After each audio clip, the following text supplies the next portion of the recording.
Ante ustedes ahora nuestro homenajeado de esta noche, el comandante Hugo Chávez.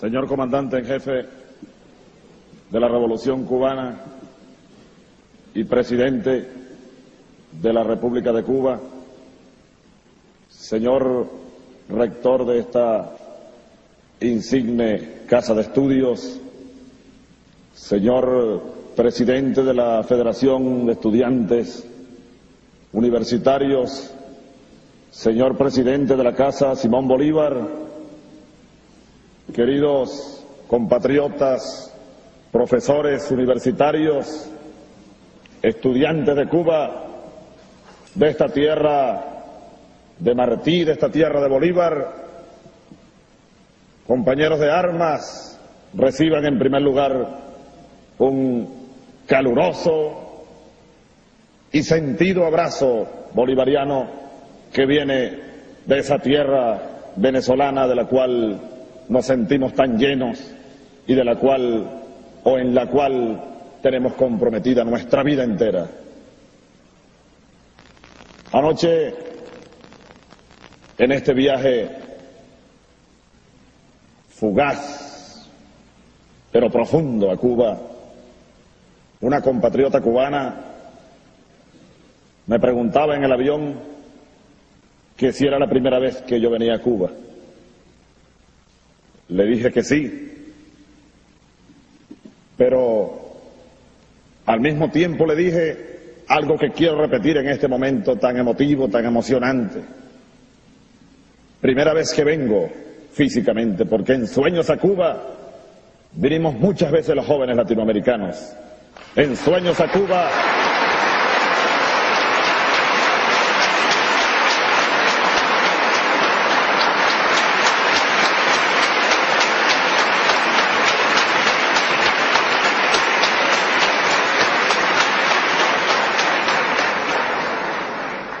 En Sueños a Cuba vinimos infinidad de veces los soldados bolivarianos del ejército venezolano que desde hace años decidimos entregarle la vida a un proyecto revolucionario, a un proyecto transformador.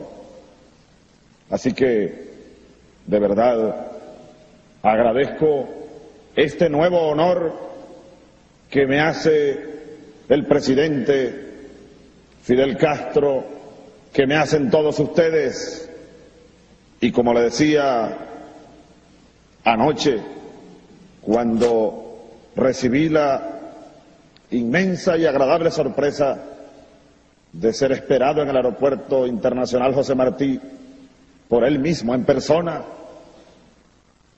le dije, yo no merezco este honor, aspiro merecerlo algún día en los meses y en los años por venir. Lo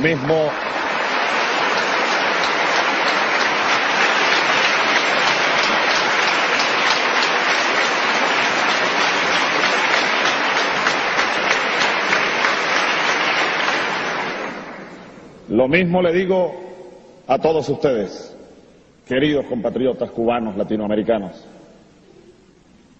Algún día esperamos venir a Cuba en condiciones de extender los brazos y en condiciones de mutuamente alimentarnos en un proyecto revolucionario latinoamericano, imbuidos como estamos desde siglos hace en la idea de un continente hispanoamericano, latinoamericano y caribeño integrado como una sola nación que somos. En ese camino andamos, y como Aquiles Nazoa dijo de José Martí, nos sentimos de todos los tiempos y de todos los lugares, y andamos como el viento tras esa semilla que aquí cayó un día y aquí en terreno fértil retoñó y se levanta como lo que siempre hemos dicho, y no lo digo ahora aquí en Cuba, porque está en Cuba y porque, como dicen en mi tierra, en el llano venezolano, me sienta guapo y apoyado, sino que lo decíamos en el mismo ejército venezolano antes de ser soldados insurrectos, lo decíamos en los salones, en las escuelas militares de Venezuela. Cuba es un bastión de la dignidad latinoamericana y como tal hay que verla y como tal hay que seguirla y como tal hay que alimentarla.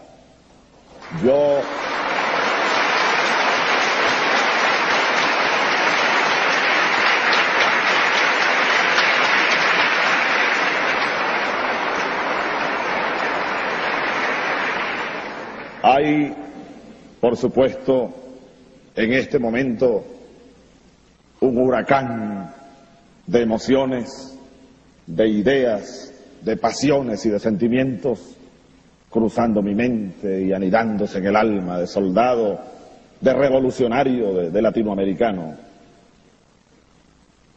Tantas cosas que se agolpan en la mente, tantos recuerdos, tantas veces soñar con Cuba, estar en Cuba y al fin estar aquí.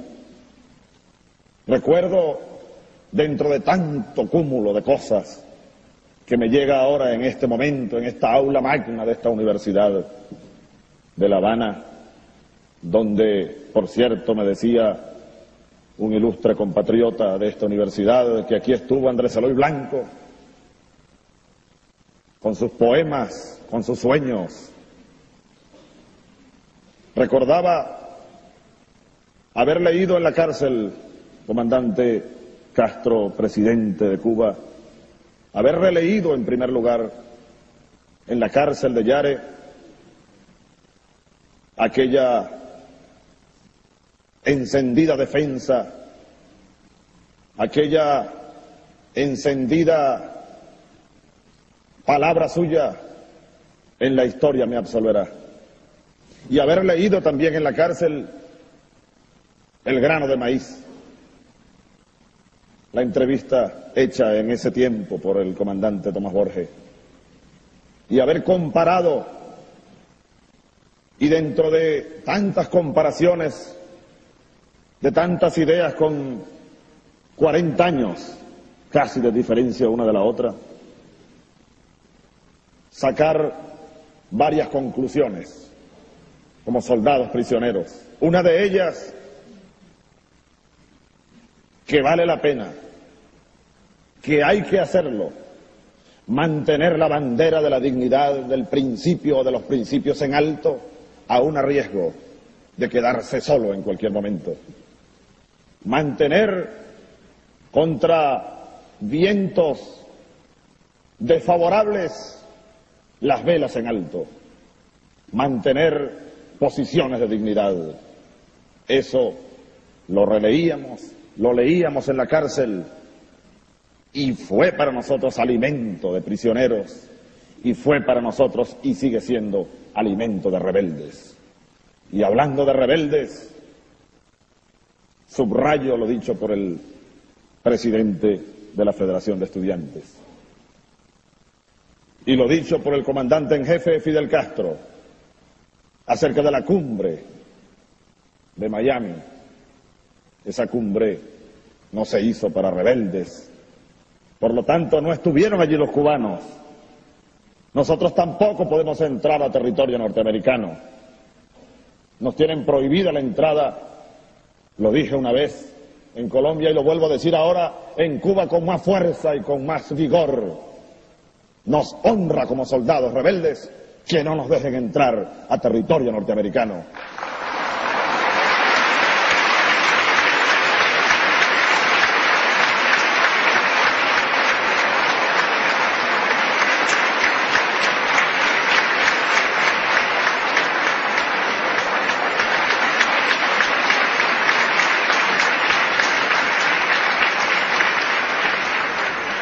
Ahora, sin duda que están ocurriendo cosas interesantes en la América Latina y en el Caribe.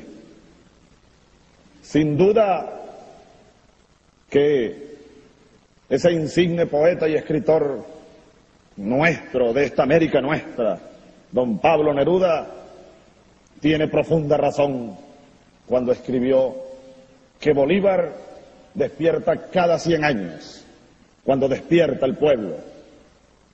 Sin duda que estamos en una era de despertares, de resurrecciones, de pueblos, de fuerzas y de esperanzas. Sin duda, presidente, que esa ola que usted anuncia, o que anunció y sigue anunciando en esa entrevista a la que me he referido, el grano de maíz, se siente y se palpa por toda la América Latina. Que estamos en era bicentenaria. Nosotros tuvimos la osadía de fundar un movimiento dentro de las filas del Ejército Nacional de Venezuela, hastiados de tanta corrupción, y nos juramos dedicarle la vida a la construcción de un movimiento revolucionario y a la lucha revolucionaria en Venezuela, y ahora en el ámbito latinoamericano. Eso comenzamos a hacerlo el año bicentenario del nacimiento de Bolívar.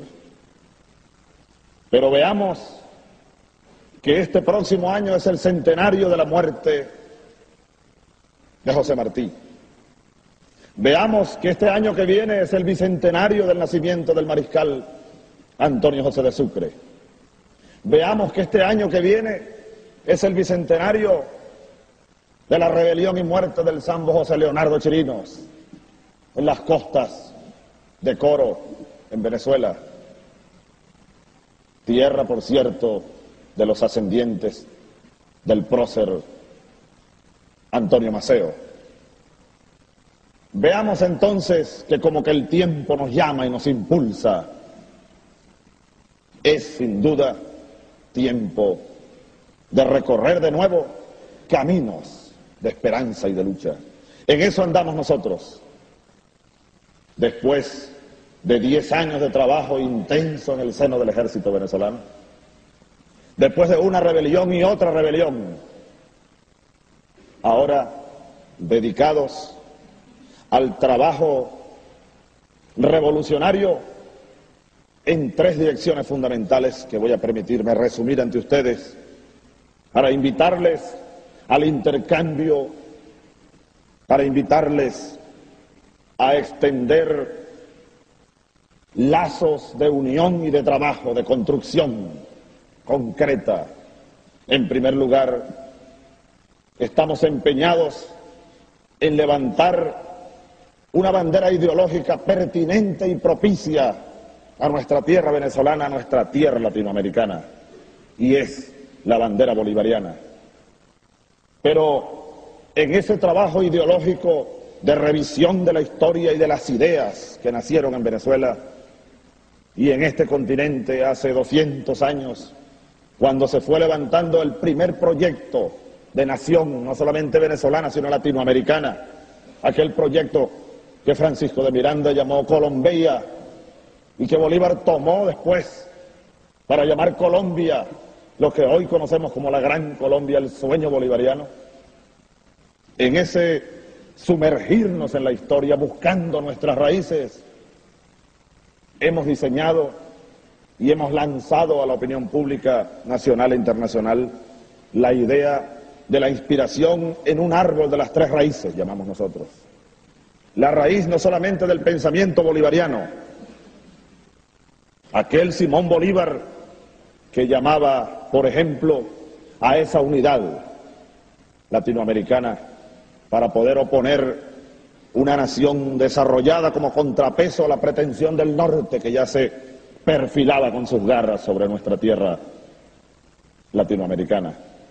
Aquel Bolívar que planteaba en Angostura la necesidad de incorporar, además de los 3 poderes clásicos de Montesquieu, un 4º poder, el poder moral. Aquel Bolívar o aquellas ideas de Bolívar que planteaba en la Constitución de Bolivia la necesidad de un 5º poder, el poder electoral. Aquel Bolívar que desde su tumba casi ya en Santa Marta, dijo: los militares deben empuñar su espada para defender las garantías sociales. Aquel Bolívar que dijo que el mejor sistema de gobierno es el que le proporciona mayor suma de felicidad a su pueblo, mayor suma de estabilidad política y seguridad social. Esa raíz profunda, esa raíz bolivariana, nosotros la hemos unido porque creemos, y no es que nosotros la hayamos unido, es que está unida por el tiempo, por la historia misma, a la raíz robinsoniana, tomando como inspiración el nombre de Samuel Robinson o Simón Rodríguez, a quien conocemos muy poco los latinoamericanos, porque nos dijeron desde pequeños el maestro de Bolívar, y allí se quedó como estigmatizado por la historia. El loco estrafalario que murió anciano, deambulando como el viento por los pueblos de la América Latina. Simón Rodríguez, quien inyectó gran parte de las ideas revolucionarias a Simón Bolívar. Simón Rodríguez, el que llamaba a los americanos meridionales a hacer dos revoluciones: la política y la revolución económica. Aquel Simón Rodríguez que llamaba a la construcción de un modelo de economía social y un modelo de economía popular. Aquel Simón Rodríguez que dejó para todos los tiempos de América Latina como un reto para nosotros aquello de que la América Latina, en ese tiempo América Meridional en el término, no podía seguir imitando servilmente, sino que tenía que ser original, y llamaba a inventar o errar. Ese viejo loco para los burgueses de la época, que andaba recogiendo niños ya ancianos y abandonados, y que quería y que decía: los niños son las piedras del futuro edificio republicano, vengan acá para pulir las piedras para que ese edificio sea sólido y luminoso. Aquel viejo que ya al borde de la tumba se dedicó a construir velas, y cuando alguien le preguntó: ¿qué hace usted construyendo velas, maestro?, dijo: es que no consigo otra forma de darle luces a la América. Esa es otra raíz fundamental, profunda y filosófica dentro de nuestro planteamiento ideológico. Y una raíz más reciente, la raíz zamorana, tomada del general del pueblo soberano, Ezequiel Zamora. Zamora, líder de la Revolución Federal en Venezuela. Zamora, el general que usaba doble cubrecabeza, un sombrero de cogollo y un kepi militar sobre el sombrero de cogollo, y lo explicaba en un concepto que después Mao Zedong reflejó de otra manera, en otro tiempo y en otro lugar. Mao señalaba que, ustedes lo saben mejor que nosotros, que el pueblo es al ejército como el agua al pez. Y ustedes no solamente lo saben, sino que lo han aplicado.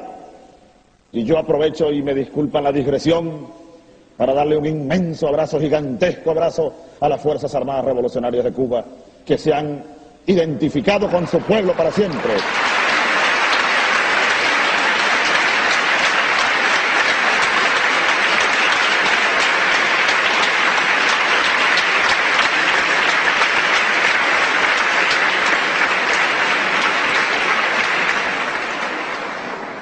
En muy pocas horas nos vamos, y digo nos vamos porque con nosotros o conmigo anda el teniente Isea Romero, teniente de paracaidistas y de blindados,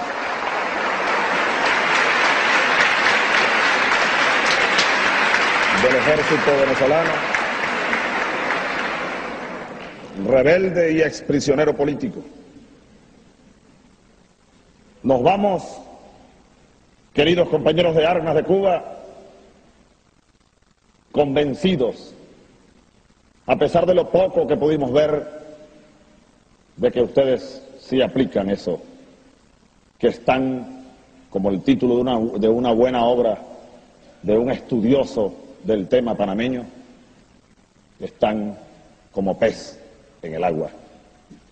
Nosotros como militares andamos tras esa búsqueda y hoy nos vamos más afianzados en la convicción y la necesidad de que el ejército de Venezuela tiene que ser de nuevo lo que fue, un ejército del pueblo, un ejército para defender eso que Bolívar llamó las garantías sociales. Entonces, Ezequiel Zamora, de quien les hablaba como tercer componente del árbol de las tres raíces, decía yo que se adelantó quizás en la concepción que después reflejó Mao. Zamora explicaba que el sombrero de cogollo representaba al pueblo de Venezuela y el kepi militar al ejército, que debería estar unido a ese pueblo para poder lograr la revolución federal que estaba en boga en Venezuela. Ezequiel Zamora tomó el proyecto bolivariano, lamentablemente murió comenzando la guerra federal y con él enterraron el sueño de los campesinos pobres de Venezuela, que fueron también traicionados después de la guerra de independencia. Esa vertiente de trabajo nuestra, por supuesto y por cierto, que tiene su complemento en toda la América Latina. Nosotros, seguramente por venezolanos, tomamos como raíces a tres venezolanos para nuestro proyecto ideológico, empeñados en resistirnos a esa tesis que viene del norte. Alguien me decía hace poco que todo lo malo nos viene del norte. Esa tesis del fin de la historia, del último hombre, de la era tecnotrónica, que las ideologías ya no sirven, que están de modé. No, nos resistimos, no lo aceptamos. Y hemos tomado esas tres figuras simbólicas. Pero me decía un oficial panameño que todavía hace 4 meses andaba escondido.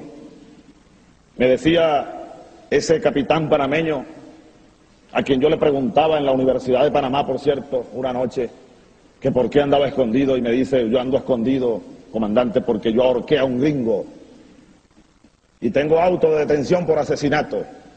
Ahora, ¿dónde están los autos de detención por los miles de muertos que hubo en la invasión a Panamá? Ese oficial panameño me decía: comandante, usted tiene allá su Dios, que es Bolívar. Nosotros tenemos nuestro santico, que es Omar Torrijos.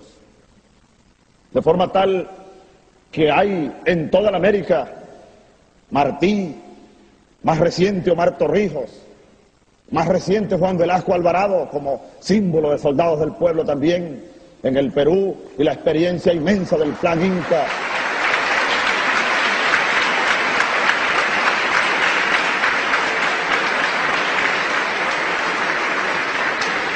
O en el Cono Sur, como una madrugada de Montevideo hace unos meses, me llegó un emisario secreto con una carta de oficiales activos del ejército del Uruguay, que se llaman los soldados artiguistas, y con un regalo sobre el pensamiento político de Artigas, Sandín y tantos otros latinoamericanos, Sandino. Y aprovecho para decir que también me siento muy honrado de haber conocido hoy y haber abrazado al comandante Daniel Ortega de la Revolución Nicaragüense, quien se encuentra acá en La Habana, como ustedes saben. Sandino, Mariátegui, ahí están las raíces de un proyecto de nación, una sola nación que somos todos los latinoamericanos y caribeños. Ahora, esa es una primera vertiente de trabajo. Bien adecuado, mi comandante, el próximo año del centenario de la muerte de José Martí, para estrechar ese trabajo ideológico, ese binomio de Bolívar y Martí, como forma de levantar la emoción y el orgullo de los latinoamericanos. La otra vertiente de nuestro trabajo, para la cual también necesitamos estrechar nexos con los pueblos de nuestra América, es el trabajo organizativo.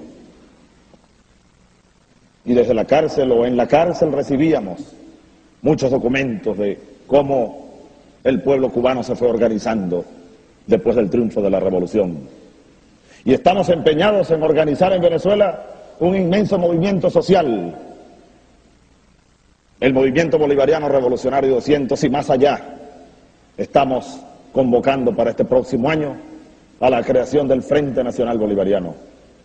Y estamos llamando a los estudiantes, a los campesinos, a los aborígenes, a los militares que están en situación de retiro, porque lamentablemente los militares en los cuarteles en Venezuela siguen amordazados.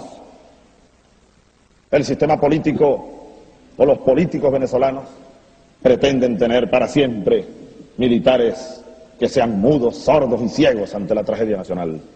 A los militares que estamos en la calle, a los intelectuales, a los obreros, a los pescadores, a los soñadores, a todos, a conformar ese frente, un gran frente social que enfrente el reto de la transformación de Venezuela. En Venezuela nadie sabe lo que puede ocurrir en cualquier momento. Nosotros, por ejemplo, que estamos entrando en un año electoral, 1995, dentro de un año, en diciembre, habrá en Venezuela otro proceso electoral, ilegal e ilegítimo, signado por una abstención, ustedes no lo van a creer, del 90% en promedio. Es decir, el 90% de los venezolanos no va a las urnas electorales, no cree en mensajes de políticos, no cree en casi ningún partido político. Este año nosotros aspiramos, con el movimiento bolivariano, con el Frente Nacional Bolivariano, polarizar a Venezuela. Los que van al proceso electoral, donde hay gente honesta también, que respetamos pero no creemos, es en el proceso electoral. Ese es un polo, y el otro polo que nosotros vamos a alimentar y a empujar y a reforzar es la solicitud en la calle con el pueblo del llamado a elecciones para una Asamblea Nacional Constituyente, para redefinir las bases fundamentales de la República que se vinieron abajo, las bases jurídicas, las bases políticas, las bases económicas, las bases morales, incluso de Venezuela, están en el suelo, y eso no se va a arreglar con pequeños parches. Bolívar lo decía, las gangrenas políticas no se curan con paliativos, y en Venezuela hay una gangrena absoluta y total. Alguien me decía hace unos meses atrás que ¿por qué no permitíamos que el sistema democrático, ese que llaman en Venezuela democrático, madure? Yo le decía que, y aprovecho que he probado unos dulces de mango muy exquisitos aquí en La Habana, yo le ponía el ejemplo del mango, que en Venezuela se pierde porque no sabemos aprovecharlo. Un mango madura cuando está verde, pero un mango podrido jamás va a madurar. Un mango podrido hay que rescatar su semilla y sembrarla para que nazca una nueva planta. Eso pasa en Venezuela hoy. Este sistema no tiene manera de recuperarse a sí mismo.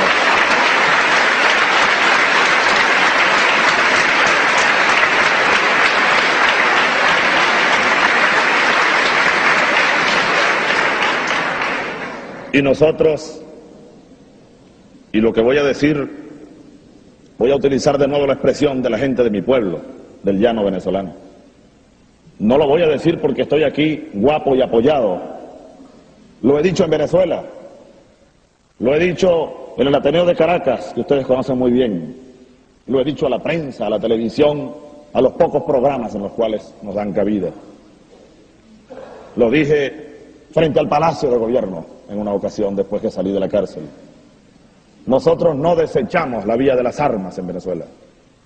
Nosotros seguimos teniendo, y lo dicen las encuestas del mismo gobierno, más del 80% de opinión favorable en los militares venezolanos, en el ejército, en la marina, en la fuerza aérea y hasta en la Guardia Nacional, que es una fuerza que inventó este sistema y reforzó. Es como la Guardia Pretoriana del régimen, pero ahí también hay gente buena.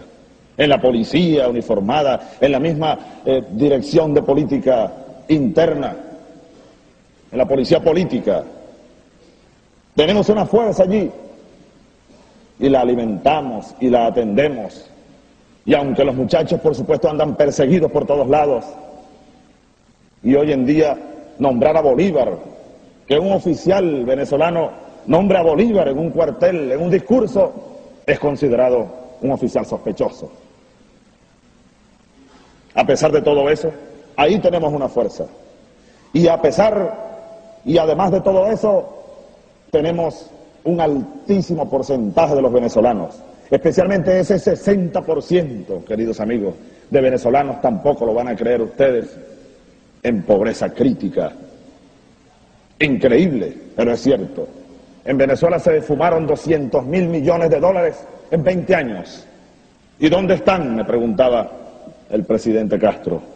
En las cuentas, en el exterior, de casi todos los que han pasado por el poder en Venezuela. Civiles y militares, que se enriquecieron al amparo del poder. En esa inmensa mayoría de venezolanos, nosotros tenemos un tremendo impacto positivo. Y al tener esas dos fuerzas, ustedes comprenderán que estamos dispuestos a dar el todo por el cambio necesario en Venezuela. Por eso decimos que no desechamos la vía de utilizar las armas del pueblo que están en los cuarteles para buscar el camino. Si este sistema político decide, como parece haber decidido, atornillarse de nuevo y buscar recursos para manipular y engañar, nosotros estamos pidiendo constituyente, y el año que viene, ya les dije, vamos a empujar esta salida como recurso estratégico de corto plazo. Y la tercera vertiente en la que estamos trabajando para ir concluyendo estas palabras, este saludo, esta pasión que me mueve en esta noche, es un proyecto estratégico de largo plazo, en el cual los cubanos tienen y tendrían mucho que aportar, mucho que discutir con nosotros. Es un proyecto de un horizonte de 20 a 40 años, un modelo económico soberano. No queremos seguir siendo una economía colonial. Un modelo económico complementario. Venezuela tiene inmensos recursos energéticos, por ejemplo. Ningún país del Caribe o latinoamericano debería importarle combustible a Europa. ¿Por qué? Si Latinoamérica tiene entre ellos a Venezuela, con inmensos recursos energéticos. ¿Por qué Venezuela va a seguir exportándole a los países desarrollados 2,5 millones de barriles de petróleo crudo al día? Igual que hace 500 años se llevaban la materia prima, hoy se la siguen llevando de la misma forma. Un proyecto que nosotros hemos lanzado ya al mundo venezolano con el nombre de Proyecto Nacional Simón Bolívar, pero con los brazos extendidos al continente latinoamericano y caribeño. Y al respecto hemos entrado ya en contacto con algunos centros de estudios de Panamá, de Colombia, de Ecuador, de Uruguay, de Argentina, de Chile, de Cuba. Un proyecto en el cual no es aventurado pensar desde el punto de vista político en una asociación de estados latinoamericanos. ¿Por qué no pensar en eso? Que fue el sueño original de nuestros libertadores. ¿Por qué seguir fragmentados? Hasta allí, en el área política, llega la pretensión de ese proyecto que no es nuestro ni es original. Tiene 200 años al menos. ¿Cuántas experiencias positivas en el área cultural, en el área económica, esta economía de guerra que vive Cuba prácticamente, en el área deportiva, en el área de la salud, de la atención a la gente, de la atención al hombre, que es el primer objeto de la patria, el sujeto de la patria? Así que en esa área o en esa tercera vertiente, en el proyecto político transformador de largo plazo, extendemos la mano a la experiencia, a los hombres y mujeres de Cuba que tienen años pensando y haciendo por ese proyecto continental. Para terminar por ahora, les invitamos cordialmente, como ya lo hemos hecho, a las autoridades a un encuentro en Santa Marta.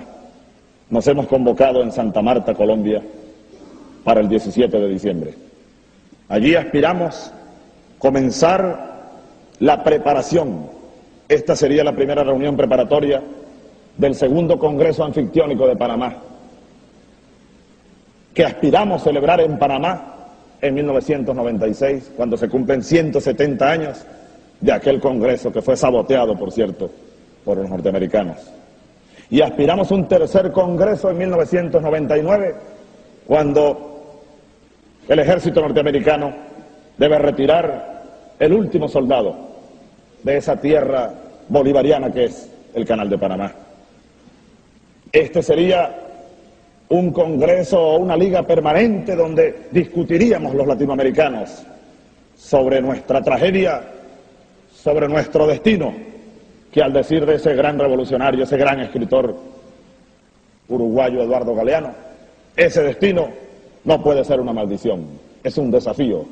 El siglo que viene para nosotros es el siglo de la esperanza, es nuestro siglo, es el siglo de la resurrección del sueño bolivariano, del sueño de Martí, del sueño latinoamericano. Queridos amigos, ustedes me han honrado con sentarse esta noche a oír estas ideas de un soldado, de un latinoamericano entregado de lleno y para siempre a la causa de la revolución de esta América nuestra. Un inmenso abrazo bolivariano para todos ustedes.